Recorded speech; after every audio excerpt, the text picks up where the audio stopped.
तो आपको हम दिखाएंगे कि ये वीडियो बनाने के लिए हमने कितनी मशक्कत करी है। और ये बिल्कुल कौन सा एरिया है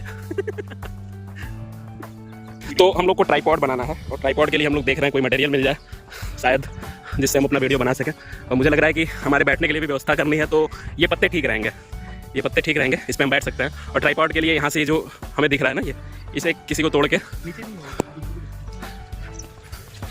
इस साइड नीचे ही ले लेंगे, नीचे ले लेंगे।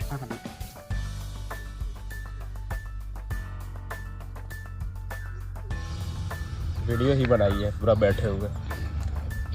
तो अभी हमें इंटरव्यू करना है और सेटअप तैयार हो चुका है क्योंकि हमारे पास ट्राइपॉड नहीं था यहाँ पर। तो नेचर के बीच में देखेंगे ये इंटरव्यू कैसा रह रहा है। सो हेलो नमस्कार, मेरा नाम है अरविंद गुप्ता और मैं हूँ senior assistant district and session court में। मेरे साथ में है रघुनाथ कसौधन और ये है असिस्टेंट ऑडिट ऑफिसर। जैसा कि आप लोगों को पता है कि 2023 से एसएससी सीजीएल के थ्रू जो पहले असिस्टेंट ऑडिट ऑफिसर की वैकेंसी आती थी वो 2023 से अब नहीं आ रही है। तो उसी के बारे में हम जानेंगे कि आखिर क्या रीज़न है जिसकी वजह से असिस्टेंट ऑडिट ऑफिसर की अब पोस्ट नहीं आ रही है। तो सबसे पहले थोड़ा सा इंट्रोडक्शन देखेंगे, रघुनाथ भैया के बारे में जानेंगे। मेरा नाम रघुनाथ कसौधन, मैं as a assistant audit officer अभी कोलकाता एफएनसी ऑडिट में पोस्टेड हूँ और मेरी ज्वाइनिंग जो है अक्टूबर 2022 में हुई थी एसएससी सीजीएल 2019 बैच के थ्रू। अच्छा, ज्वाइनिंग उस समय लेट होती थी थोड़ी सी। हाँ, तो कोर्ट केस वगैरह का, कोविड वगैरह भी आ गया था, इस वजह से लेट हुई। तो अब हम मेन क्वेश्चन पे आते हैं कि क्या रीज़न है जिसकी वजह से जो इसमें वैकेंसी नहीं आ रही है डबल एओ की। एक्चुअली जो 2022 बैच था सीजीएल का, उसमें लगभग आई थिंक 1200 वैकेंसीज आई थी सीएजी की तरफ से। और इसमें कुछ डिपार्टमेंटल कैंडिडेट्स को भी प्रमोट करके डबल एओ बनाने का प्रोविज़न है। तो जो रिक्रूटमेंट रूल है उसमें बाई प्रमोशन फिर उसके बाद जो है डायरेक्ट रिक्रूटमेंट लिया जाता है। तो ऑलरेडी जो पास थे वो भी बहुत सारे कैंडिडेट थे और जो 2022 बैच से कैंडिडेट मतलब रिक्रूट हुए जो डायरेक्ट रिक्रूटमेंट के लिए गए वो भी बहुत सारे थे। तो वो दोनों जो मतलब स्ट्रेंथ था दोनों, वो मिलजुल के सारा का सारा वैकेंसी फुलफिल कर दिया है। इवन कई सारे ऑफिसेज में एक्स्ट्रा भी हो गए हैं। तो अभी मुझे जो लगता है कि अगले जो मुझे जहाँ तक पता चला है सीनियर से, मैं ऑफिशियली नहीं कह सकता कुछ भी, कि नेक्स्ट जो है 6-7 साल तक जो है वैकेंसी आने की प्रोबेबिलिटी बहुत कम है। अच्छा, ऐसा है कि एक्चुअली जो असिस्टेंट अकाउंट ऑफिसर है वो सीजीए के थ्रू होता है, ठीक है, जो कि मिनिस्ट्री ऑफ फाइनेंस के अंडर में अटैच्ड ऑफिस है। और जो सीएजी है वो अलग कॉन्स्टिट्यूशनल बॉडी है। तो जो डबल एओ में असिस्टेंट ऑडिट ऑफिसर जो हमारा पोस्ट है उसका ये मतलब है 6-7 साल तक नहीं आए, लेकिन अकाउंट ऑफिसर जो है असिस्टेंट अकाउंट ऑफिसर उसकी वैकेंसी आने के चांसेज हो सकते हैं। जैसा कि आप लोग जानते हैं कि डबल एओ में 2 वैकेंसी मतलब आपको पता होगा, एक होता है असिस्टेंट ऑडिट ऑफिसर और एक होता है assistant account officer. Assistant audit officer वो जो होता है वो कंट्रोलर एंड ऑडिटर जनरल के अंतर्गत आता है, यानी सीएजे के अंतर्गत आता है। और जो असिस्टेंट अकाउंट ऑफिसर होता है वो सीजीए के अंतर्गत आता है। तो ये मतलब है कि सीजीए के अंतर्गत जो असिस्टेंट अकाउंट ऑफिसर की भर्ती आती है उसकी तो आ सकती है, लेकिन जो असिस्टेंट ऑडिट ऑफिसर वाली वैकेंसी है वो अभी 5-6 साल तक फिलहाल उसकी, जैसा कि आप देख सकते हैं बैकग्राउंड में ट्रेन जा रही है। थोड़ी देर में हम लोग साउंड आप लोग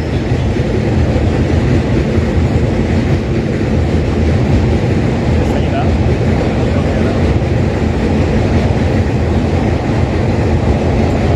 अच्छा, अभी कई लोगों को असिस्टेंट ऑडिट ऑफिसर के बारे में बहुत सारी चीज़ें नहीं पता है जिसके बारे में हम बात करेंगे। जैसे आप लोग कुछ लोगों को पता होगा कि assistant audit officer exam qualify करने के बाद से भी आपको एक जॉब के दौरान मतलब प्रोबेशन कंप्लीट करने के लिए एक तरह से एसएएस का एग्ज़ाम क्वालिफाई करना होता है। तो उस एग्ज़ाम के बारे में थोड़ा सा जानेंगे भैया से। हाँ, जो एसएस एग्जामिनेशन एक्चुअली देखिए जो डबल एओ पोस्ट है वो गैजेटेड पोस्ट है। तो गैजेटेड पोस्ट मतलब आपके पास रिस्पॉन्सिबिलिटी बहुत सारी होती है और जब रिस्पॉन्सिबिलिटी होती है तो आपको जो भी कुछ भी ऑन पेपर लिखना है वो एक्चुअली आप जब साइन करते हो लीगल डॉक्यूमेंट बन जाता है। तो आपकी उस चीज़ के बारे में जानकारी बहुत अच्छे से होनी चाहिए, जो भी टॉपिक है। तो इसके लिए जो है एक CAG में प्रोविज़न है, इवन CGA के अंडर में जो AA होता है उनका भी है, वो भी क्योंकि गैजेटेड पोस्ट है।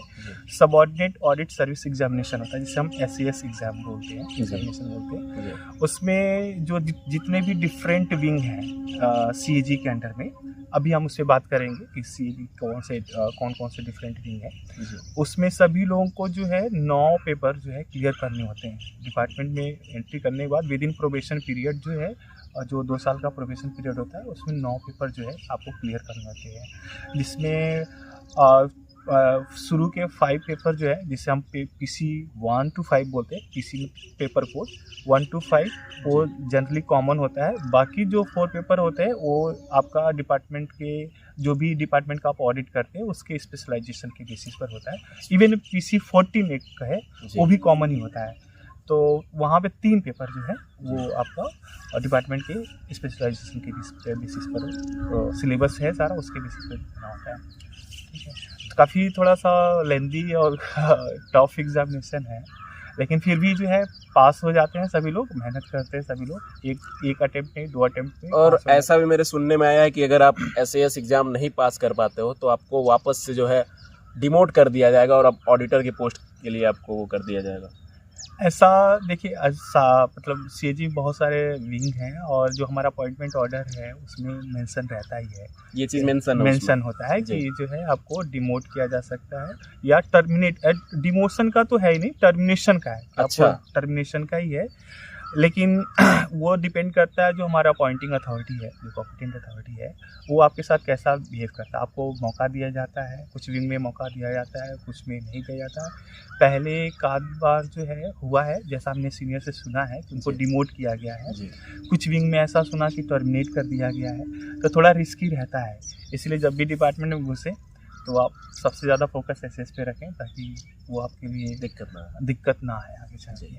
ठीक है, लेकिन एक कॉम्पिटेंट अथॉरिटी ऐसा भी है, करता है कि जो है आपको मौका देंगे बार बार, जो आपका है कि आपको 6 ही अटैम्प्ट मिलेगा, उसके अलावा भी मौका देते हैं कि आप जो है पास करके डिपार्टमेंट में बने रहें। और ऐसा भी देखा गया है कि किसी को डिमोट नहीं किया गया, टर्मिनेट नहीं किया गया, वो कंटिन्यूस जो है पेपर दे के 2 साल के बजाय 4 साल 5 साल में क्लियर करके वो AA पोस्ट पे बने रहे हैं। ठीक है, डिपेंड करेगा हायर अथॉरिटी पे इसके। अगर आप लोग जूनियर कोर्ट असिस्टेंट या किसी भी एग्ज़ाम के लिए टाइपिंग टेस्ट देते हैं तो मैं आपको रिकमेंड करूंगा, टेस्ट बेंटर का वेबसाइट है, वहाँ पर आप जो है परचेज कर सकते हो। आप उसमें सारे एग्जाम्स के लिए अलग अलग कोर्स है, जैसे जूनियर कोर्ट असिस्टेंट जो सुप्रीम कोर्ट की वैकेंसी आई हुई है उसके लिए आप देख सकते हो। वहाँ पे मुझे लग रहा है महीने भर के लिए 100 रुपये का कोर्स है। अगर आप इसको परचेज करते हो और मेरा ये कोड यूज़ करते हो Arvind20, तो आपको इस पर 20% डिस्काउंट मिलेगा। और वहाँ पे बिल्कुल एग्ज़ाम की तरह उसी पैटर्न पे आपको सारा चीज़ वहाँ पे इंटरफेस बना के किया गया है। और कुछ लोगों ने भी हाल ही में इलाहाबाद हाई कोर्ट का जो टाइपिंग टेस्ट दिया था, तो बता रहे थे कि जो लेवल था एग्ज़ाम का वो उससे ही मिलता जुलता आया हुआ था। अब हम बात करेंगे कि जॉब प्रोफाइल कैसी है इस जॉब की, लेकिन उसके पहले जिसमें आपको सबसे ज़्यादा इंटरेस्ट रहता है, इसको जो है SSC CGL का सबसे हाईएस्ट पेइंग जॉब माना जाता है। तो है माना जाता है, मतलब है भी, तो 4800 ग्रेड पे में आता है। तो अभी आपकी सैलरी, मतलब आपको 2021 में ज्वाइन करा आपने, 22 में आपको लगभग 2.5 साल के आसपास हो गया। तो क्या सैलरी अभी आपकी बन रही है, शुरुआत में कितने आते थे? देखिए, जो हमारा एक तो 2022 में मैं जब ज्वाइन किया था तो लेवल 8 47,600 जो है इनिशियल पे होता है, बेसिक पे। ठीक है, उस पर प्लस DA है, HRA है और ट्रांसपोर्ट अलाउंस है, बेसिक जो होता है। और फिर इसके अलावा जो हमारा NPS डिडक्शन होता है, और NPS डिडक्शन के अलावा गवर्नमेंट का कंट्रीब्यूशन होता है 14% वो। ठीक है, तो उस टाइम इनिशियली मेरा आई थिंक बनता था 76 या 74 ग्रॉस के आसपास, और एग्जैक्टली मुझे याद नहीं है जी। और उसमें से NPS डिडक्ट होता था, हमारा जो बनता था वो सब काट पीट के आई थिंक मेरे अकाउंट में जो है टैक्स वगैरह, उस टाइम इनिशियली टैक्स तो लगा नहीं क्योंकि 4-5 महीने का उस फाइनेंशियल ईयर में जॉब था, तो 72-73 के आसपास लगा। और अभी क्या सैलरी है? अभी मेरा जो है, अगर TDS काट दिया जाए तो TDS के बाद जो है मेरा 81,000 आता था, 81,000 के अप्रॉक्स। अभी तो नेक्स्ट फाइनेंशियल ईयर में 12 लाख का लिमिट है, तो वहाँ पर हमारा टैक्स उस दायरे में नहीं होगा, जी। तो 89 के आसपास आएगा। 89 इन हैंड आएगा। इन हैंड आएगा। इसके अलावा गवर्नमेंट का जो है कंट्रीब्यूशन है एनपीएस, आप 14% ऐड कर लीजिए तो 1 लाख से अब चला जाता है। वो भी कंट्रीब्यूशन 17,000 के आसपास, 17,000 के आसपास जो है पहुँचता है, तो 1 लाख से हो जाता है। और जैसा कि आपको पता है कि अभी 8वां वेतन आयोग 2026 से लगने वाला है, तो वो तो खैर पता ही नहीं कितना बढ़ेगी सैलरी, लेकिन फिर भी एक अंदाज़ा देखें तो अंदाज़ा जो अभी तक का ट्रेंड रहा है, जो सीनियर से बातचीत हुआ है, ठीक है, तो जैसे जैसे सैलरी जिनका पे बेसिक पे कम होता है, लेवल कम होता है, उनको ज़्यादा बेनिफिट होता है, और जैसे जैसे अपर आप चलते जाएंगे तो उनका जो मल्टीप्लाइंग फैक्टर वो कम होता चला जाता अच्छा। है, ठीक है। तो जो अभी हम लोग जिस लेवल पर हैं, यहाँ से ऐसा सुनने मिला 1.25 मतलब लगभग फैक्टर है। हाँ, फैक्टर नहीं है, 1.25 टाइम्स जो है आपका सैलरी सैलरी बढ़ बढ़ जाएगा। जाएगा। ठीक है। भैया मेरे व्हाट्सएप पे कनेक्ट है और मैं इनका स्टेटस देखता रहता हूँ। कभी ये असम में घूम रहे होते हैं, कभी मेघालय में, तो कभी अंडमान निकोबार में। तो एक तरह से इस जॉब में मैं देख रहा हूँ कि ये पूरे भारत भ्रमण आप कर पा रहे हैं जॉब के साथ साथ में ही। हाँ। ये बड़ा अच्छा आपका इस जॉब के इस पहलू को देखें तो बड़ा अच्छा लगता है मुझे। हाँ, जब तक सिंगल है तो अच्छा ही है।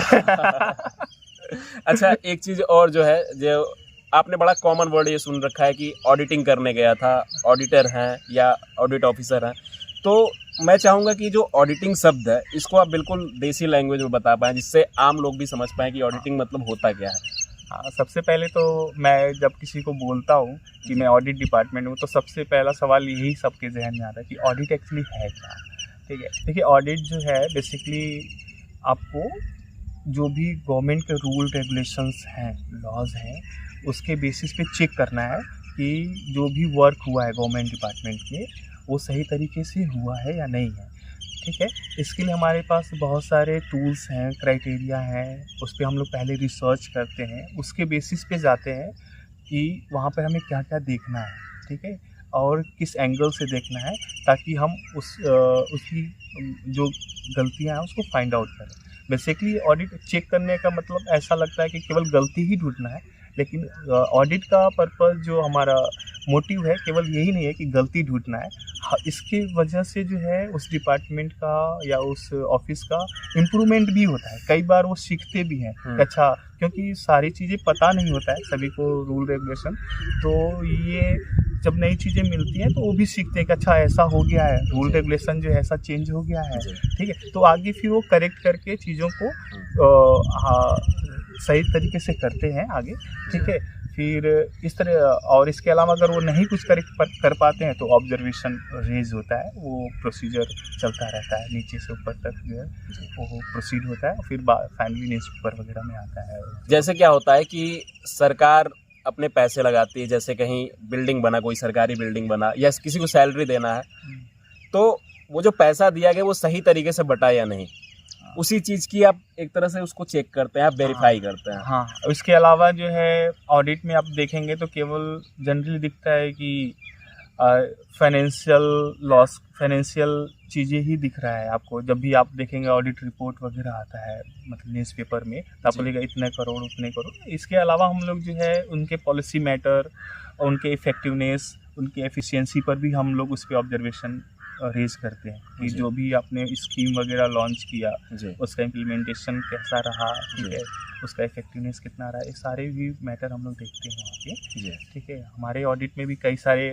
मतलब ऑडिट के टाइप हैं, जिसके बेसिस पे अपना इंटरनल मैटर है, जिसके बेसिस पे हम लोग जो है ऑडिट करते हैं वहाँ पे। अच्छा, अलग अलग क्राइटेरिया सेट करके। जी, अच्छा, असिस्टेंट ऑडिट ऑफिसर में प्रमोशन के बाद से क्या बनते हैं, मतलब जॉब हायरार्की के बारे में बात करेंगे। हाँ जी, देखिए असिस्टेंट ऑडिट ऑफिसर के बाद जो है सीनियर ऑडिट ऑफिसर जो कि लेवल 10 है, वो आफ्टर 7 ईयर्स हम एलिजिबल हो जाते हैं। ठीक है जी। तो 7 ईयर्स जैसे एलिजिबल होगा तो डिपार्टमेंटल एक एग्ज़ाम होगा। अच्छा, एग्ज़ाम के थ्रू एग्ज़ाम होगा, लेकिन वो बहुत ज़्यादा टफ नहीं होता है। अच्छा। ठीक है, और इसके अलावा जो है आपका 4 साल में NFU लगता है, नॉन फंक्शनल अपग्रेडेशन। अच्छा। नॉन फंक्शनल अपग्रेडेशन मतलब यह हो गया कि आपका पोस्ट नहीं चेंज होगा, आपको लेवल इंक्रीज कर दिया जाएगा, सैलरी आपको उस पोस्ट के लिए मिलने लग जाएगी। हाँ, उस पोस्ट ग्रेड पे के आप हो जाओगे। तो 4 साल में NFU लगते ही जो है हमारा 5400 ग्रेड पे हो जाता है, लेवल 9 पे अभी। ठीक है, और अदर मिनिस्ट्री वगैरह में लेवल 10 है, लेकिन अभी हमें लेवल 9 मिल रहा है 4 साल पे। जी ठीक है, और उसके बाद जैसे ही हम सीनियर ईओ बनेंगे तो लेवल 10 हो जाएगा। ठीक है, और ये डिपेंड करेगा आफ्टर 7 ईयर वैकेंसीज कितनी है, जी उसके बेसिस पे आपका प्रमोशन होगा।